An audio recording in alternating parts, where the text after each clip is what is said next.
అందరికీ నమస్కారం. వీడియోని అయితే లైక్ చేయండి, ఛానల్ని సబ్స్క్రైబ్ చేయని వాళ్ళు సబ్స్క్రైబ్ చేసుకోండి. మిరప తోటలో లద్దె పురుగు, పచ్చ పురుగు, బొడ్డే రాకుండా ఏ మందులు స్ప్రే చేయాలో చూద్దాం. మొదటిగా అయితే మార్షల్ అండి, టెక్నికల్ పేరు వచ్చేసి కార్బోసుల్ఫోన్ 20% ఈసీ రూపంలో ఉంటుంది. ఇది మిర్జిగకు, మళ్ళీ బొడ్డెకు, పురుగు, కాయతుచ్చు పురుగుకు చాలా బాగా సమర్థవంతంగా అయితే పనిచేస్తుంది. అలాగే ఇంకో మందు చూసుకుంటే అదమ కంపెనీ వారి ప్లితోరా అండి.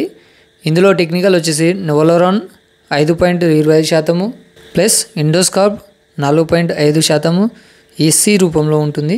అలాగే ఇండోఫిల్ కంపెనీ వారి రిమాన్ అండి. ఇందులో టెక్నికల్ వచ్చేసి నోవలోరాన్ 10% ఈసీ అండి. పచ్చ పురుగు, కాయతుంచు పురుగు అన్నిటికీ పనిచేస్తుంది. అలాగే చూసుకుంటే సింజెంటా కంపెనీ వారి యాంప్లిగో అండి.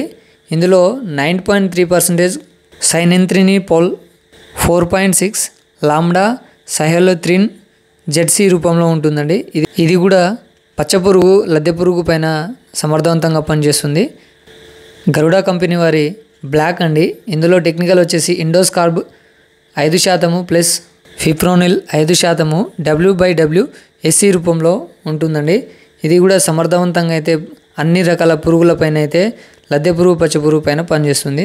ఎఫ్ఎంసి కంపెనీ వారి కొరాజిన్ క్లోరంత్రానిలిప్రోల్ 18.5% ఎస్సీ రూపంలో ఉంటుంది. ఇది కూడా కాయతుచ్చు పురుగుకి, ఆకుచుట్టు పురుగుకి, మళ్ళీ అన్ని రకాల పురుగు, లద్దె పురుగులకు కూడా చాలా సమర్థవంతంగా అయితే పనిచేస్తుంది. ఇవి మనం చెప్పిన మందులలో ఏదో ఒక మందు మాత్రమే పిచికారీ చేసుకోవాలి.